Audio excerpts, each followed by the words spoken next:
Most travel problems don't happen because people are careless. They happen because people are excited, they're relaxed, distracted, or they assume the cruise ship, the resort, tour company, or the airport has everything handled for them. And listen, travel should be fun, and we don't want to make people walk around scared on vacation.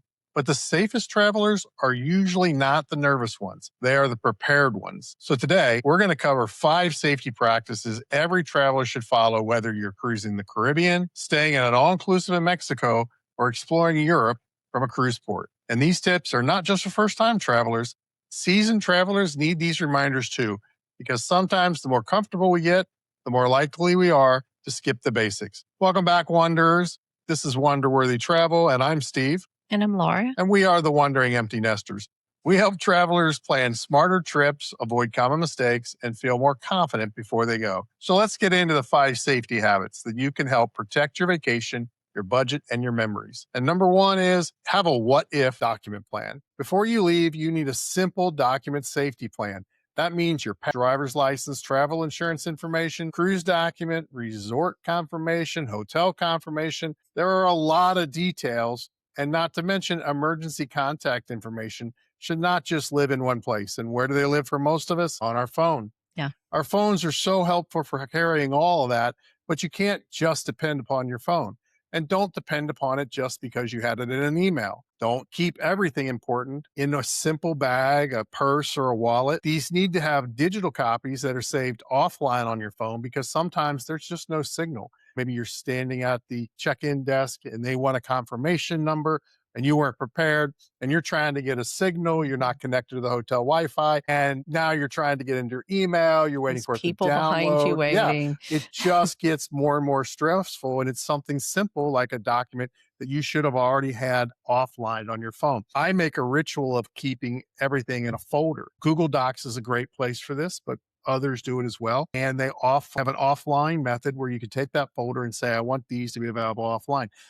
I keep a folder called verification documents that has our copy of our passport, driver's license, global entry cards, all of that. So I can bring it up, pictures of the front and the back. And that's an offline document. For cruises, this is even more important on port days because depending upon the port and cruise line guidance, you may not have to carry your full passport off the ship every time, but you should know what identification is required and what happens if there's an emergency on shore. Now, I typically don't carry my passport off the cruise ship, but we learn differently.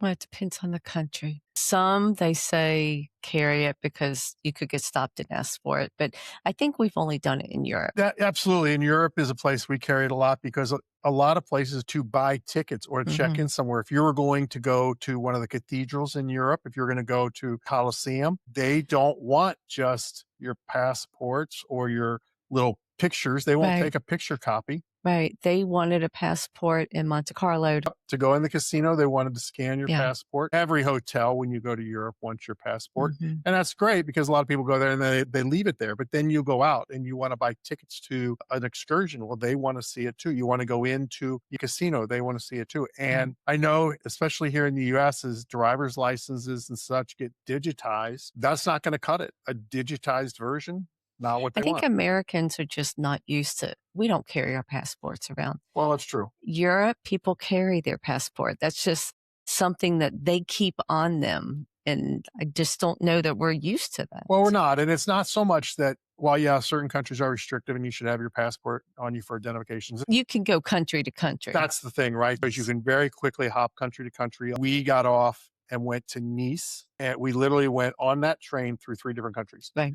And so it's really easy to do in Europe. It's just about having the right kind of identification, and your phone's not going to cut it. So knowing what that port wants. And your cruise line's always going to send you the paperwork, right? They're always going to send you an email early on saying you got to have these things on you. The problem is so many people, sometimes myself included, you get so many emails from a cruise line. Just going to say that. They want to have, hey, have you bought this excursion? Did you buy your alcohol package? By the way, we're running a special. It's 40% off if you get it this weekend. And you just start kind of disregarding those. And suddenly you get one and it's got an attachment with a letter you want to read, and you just move it along like you did all the rest of them. For resorts, make sure someone in your group, either on the resort or back home, knows the resort name, the room number, what transfer companies you're using to get back and forth, and an emergency contact information. Now, basically, this is share your itinerary with someone. Mhm. Now, I know that we lived through a time when we were growing up where you would leave and no one would know where you were until you got to the hotel and you You called them. check in. Sometimes a week later. Folks, those days are gone. We're in a very connected world. It's too convenient and easy, and maybe even to say important now, to let someone in your family who isn't traveling with you to know what your itinerary is. Mhm. And if you're in a group and the group isn't all going to the same place, someone in the group that's going to the opposite tour that you are, because that happens quite a lot. We're going to go on this tour, they're going to go on that tour. Make sure that someone in the other group has the itinerary of where you all are going. Who are you going there with? What's the transfer company? What are the times you're supposed to be back? Because what can happen is somebody, your phone dies, Mm. your wallet disappears, and suddenly you don't have any of that thing. So the point is not to start all over from square one, should that happen to you. Have multiple versions, have a backup plan ready, and you're just going to relieve that frustration if it should come. Because we're not planning or trying to scare people. We're just saying that Be when you have a prepared. plan, you don't run into problems that you don't already have solutions for. All right, number two, use verified transportation and excursions. And this is one of the biggest differences between a smooth trip and a stressful trip. And as much as we love Puerto Vallarta, I'm going to use as an example. When you arrive in places like Mexico, the Caribbean, or Europe, don't just follow the loudest person holding a sign and offering you a ride somewhere. And we talk There's about a lot of people with taxi signs, when you get off the plane in the Puerto Vallarta, gauntlet. the gauntlet. You go through customs and security, and you go through the gauntlet. And we call it the gauntlet. It used to be a lot of timeshares. Yeah, And they would be timeshares and offering, taxis. yep, they'd be offering drinks. Now it's a lot of taxis, not as many timeshares. They're still there, but it's the taxi guys. Do you want this? Do you want that? Hey, how are you getting there? Do you know your way? And a lot of them are just wanting to talk to you. And we'll talk about people who are overly friendly in a Mhm. second. But just because they're the loudest doesn't mean that they're the best. Just because they're the cheapest, again, doesn't mean they're the best. Have prearranged transfers and use official taxis, licensed transportation, or cruise line excursions. Have your travel advisor vet these private tours or trusted providers before. This is especially important on port days with cruises.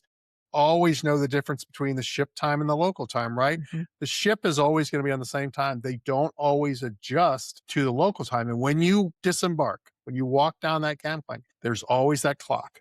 It has the time. And they've usually got a couple of different signs saying back on board time is this for guests and this for any staff that might be getting off, because they do get off in ports all the time. Make sure you're setting your watch or your phone to that. It's so easy today for your phone to automatically grab onto the local time and Local just time. switch. And suddenly you're an hour behind. You don't realize it. The ship doesn't always wait because the restaurant was slow. The ship doesn't always wait because traffic was bad. You need to make sure that the time buffer that you're leaving is the exact time. And the ship isn't going to wait for you just because your taxi driver says, don't worry, we have plenty of time, because he doesn't know what's going to happen down the road. He doesn't know if there's going to be an accident on the way.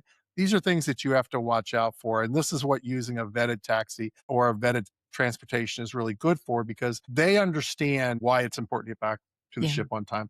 They're worried about more than just today's fare.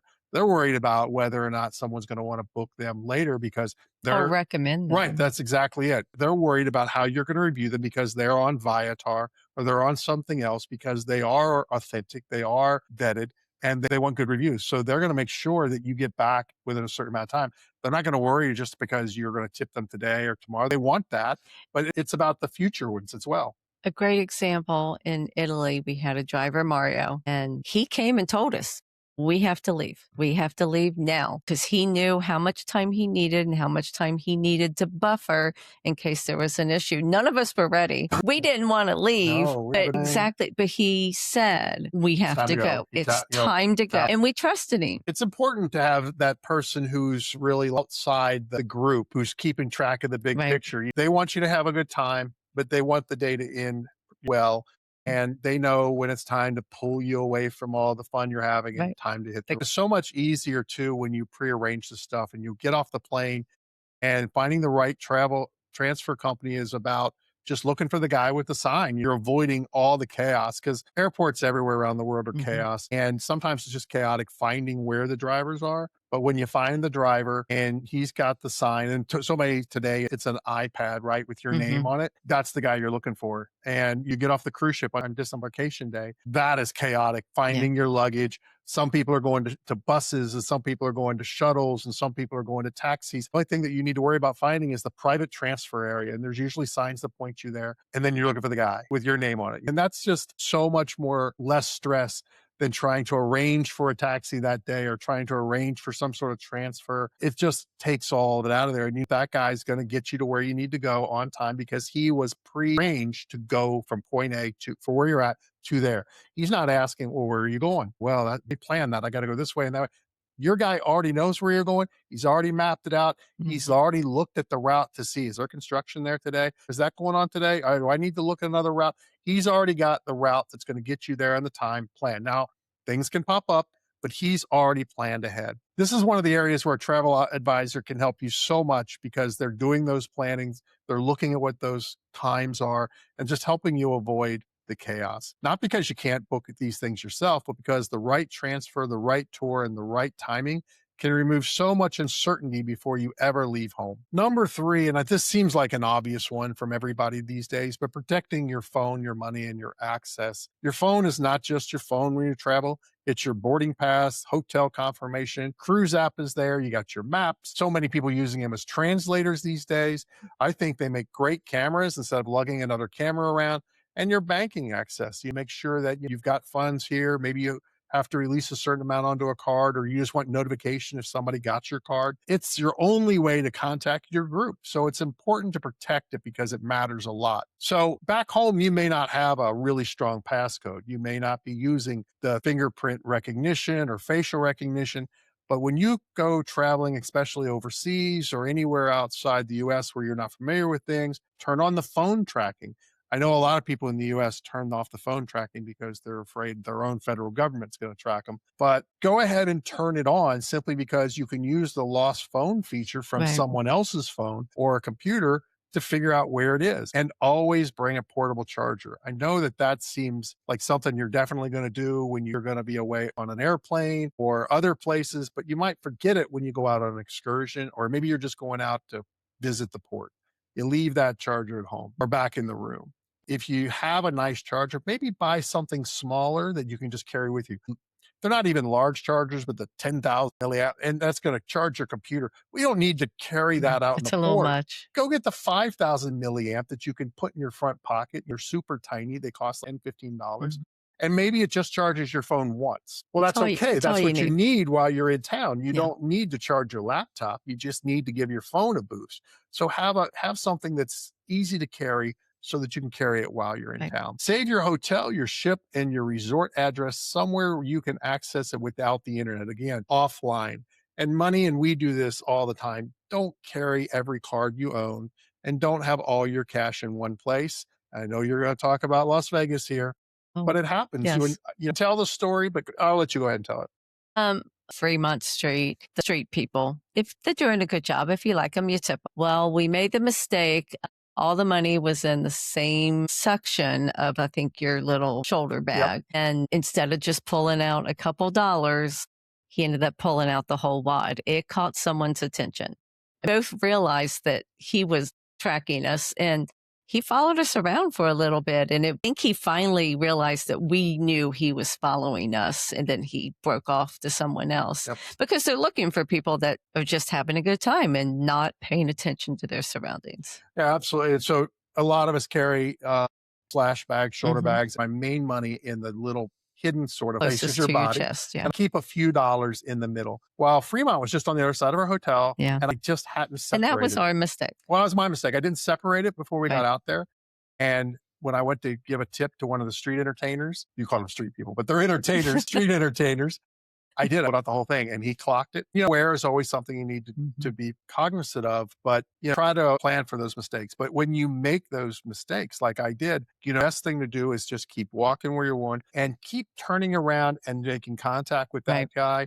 We made eye contact with him. We let him know that not only had he seen us, we were seeing him. Turning on your bank alerts before you leave. We talked about that just a minute ago with having your phone, but using your card, you should only have one and maybe a backup card. Maybe each carry one of those, but knowing when you've used it and when you have it, that alert comes through. You know, most phone apps today, you can go in and you can lock that card. So if you see Immediately. one Yeah. that you didn't recognize, you can lock that card. Nothing else is going to happen. Then you can usually really quickly unlock it because it's usually just a toggle in the app. If you're like, oh, no, wait, I didn't recognize that that was the name of the restaurant. No, that was where we just ate. Unlock it. Back, you're good to go. And in busy cruise ports, European tourist areas like markets, train stations, and resort and night flight areas, be extra aware of pickpockets and distractions. And we saw this in Rome where you've got the people with the bracelets they want to Right. give you.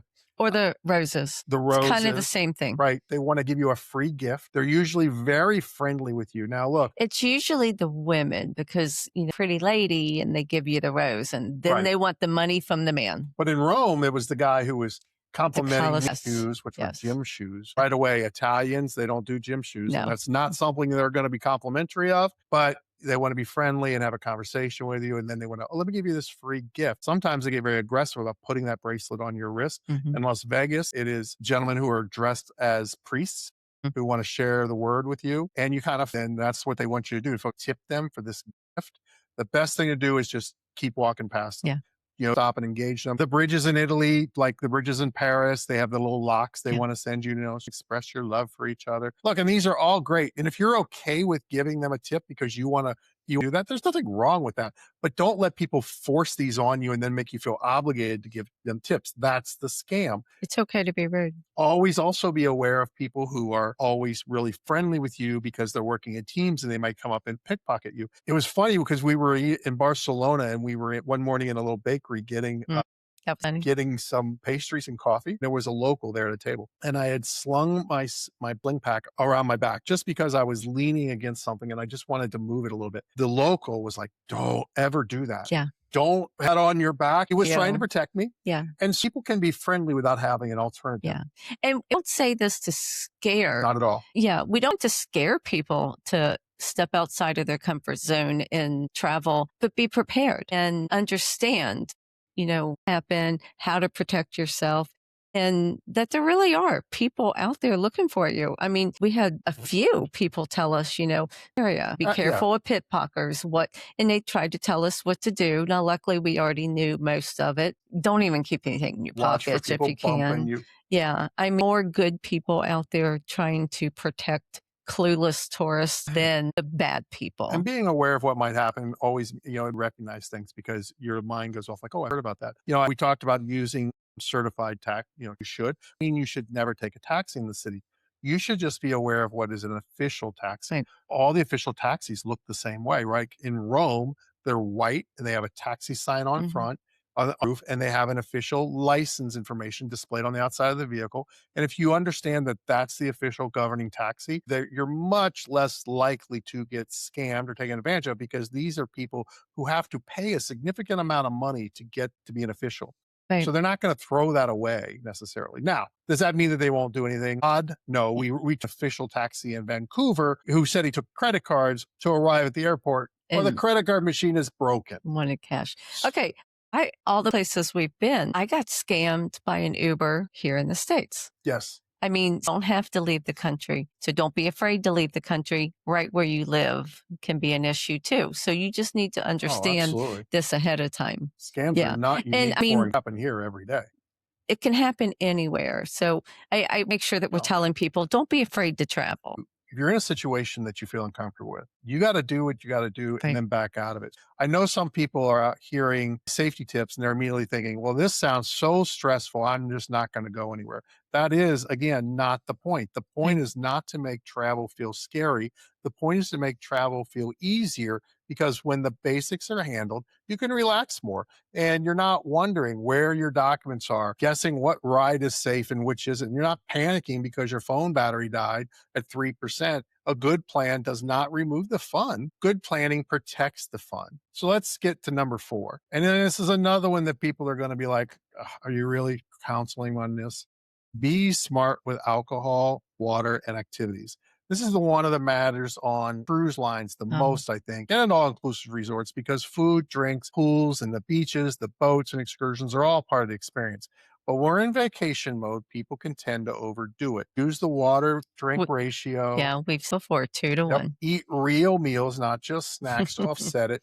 And know what your limits are. Always keep an eye on your drink. This is tips that you follow in any big city, be Yep. it the US, foreign, anywhere else. You use the buddy system. People, we've been doing this since we've been going to bars in our 20s, right?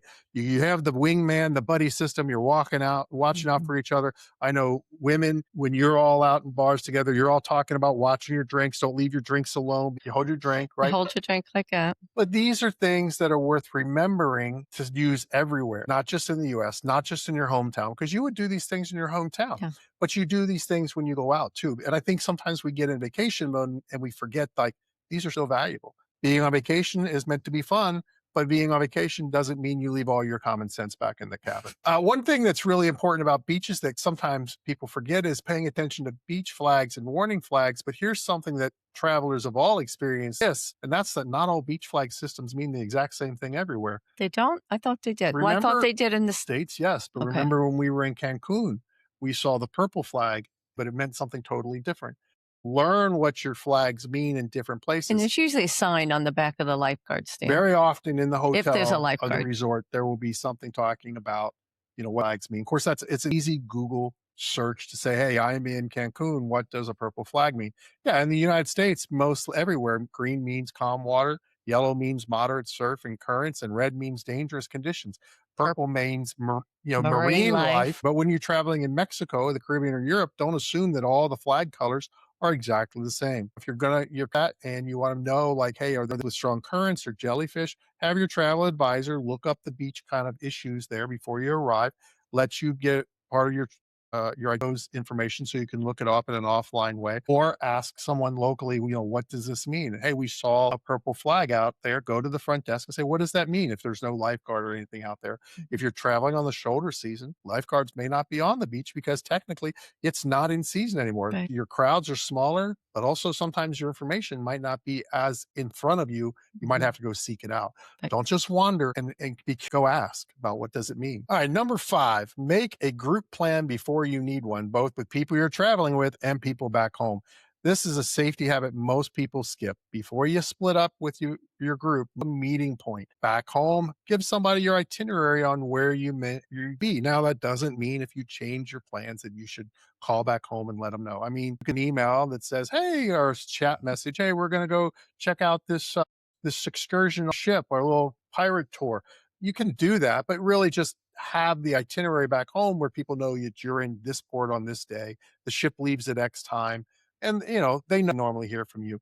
But if you're in a group, you should keep them as up to date and current as possible Or if before you you have a split up. daughter like ours, she wants to know everything that we're doing. Again, yeah, but no side trip that she's not aware of, but she knows our basics for that day.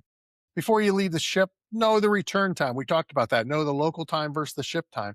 And before you go into town, know who is with whom. Again, we've talked about this on another topic, but if you're splitting excursion groups, know who's with what party, who's going on which excursion, and somebody in that group have some information about that. For couples, groups, and celebration trips, this is huge. Pick a simple meeting location. This is something we used to do when you used to go to amusement parks as kids, right? Yeah. Everybody meet back at the Eiffel Tower at 3 o'clock. This, again, is something you've done for your whole life, but you forget about because you're a little bit older and you just think it's silly, but it still has a Okay. place. Have a common meetup place. Now, a common meetup place when we're in Puerto Vallarta, when we always meet a little coffee shop Mm. slash bar before going out for dinner.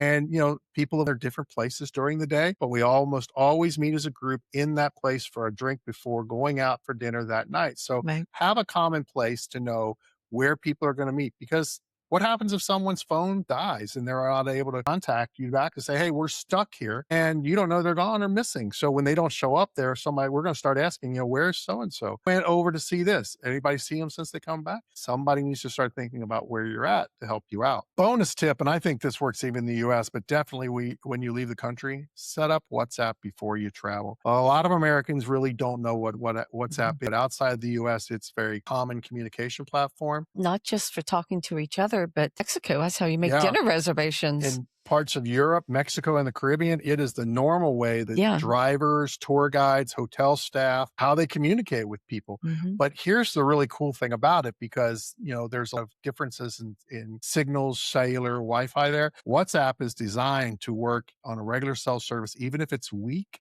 or on a Wi-Fi service where, you can go into a hotel or a coffee shop, but maybe it's a restricted Wi-Fi. You can get on there to see the menu or you can get on there to see certain sites, but not other sites. WhatsApp normally can work and Mhm. sneak out a message, even if it's a restricted access. The other thing you want to do is set up a group chat on WhatsApp so everyone traveling together can have the details for things. Add important travel details, tour provider phone numbers, transfer contact information, and you've kind of got it there in an offline situation in WhatsApp where not only can you read it without having to access a strong internet signal, but in many cases, you can use WhatsApp to communicate with those numbers, either via text message or a Yeah. direct phone call. So WhatsApp is really an excellent thing to use and have on your phone anywhere outside the US, but I think it's good even in the US, but we don't use it quite as much here. So let's recap. Number one, have a document plan. Number two, use verified transportation or vetted excursions or know what the official taxi services of that particular city look like. Number three, protect your phone, money, and access. Number four, be smart with alcohol when around water and know the beach flags in a particular area that they're not necessarily the same color as in the US. Number five, make a group plan before you need one. And a bonus tip, set up WhatsApp before you travel internationally. The safest travelers are not the ones who avoid adventure. They are the ones who prepare well enough to enjoy the adventure without stressing. If you're planning a cruise, an all exclusive resort or Mexico getaway, Caribbean vacation, or a European trip, and you want help making the trip feel exciting instead of overwhelming, Wonderworthy Travel can help you out. We'll match the right trip to your budget, your comfort level, and your traveling style, and the kind of memories you actually want to come home with, and not from the experience you didn't think you were going to have because travel is not just something you buy, it's something you remember. So comment below and tell us which trip you're thinking about next, a cruise, an all-inclusive resort, Mexico, in the Caribbean, or in Europe. And if you want help planning it, just let us know. And if you want help planning it, just let us know. We're happy to help. And remember, our service is free. We help you get booked, packed, and gone. Stay Wonderworthy.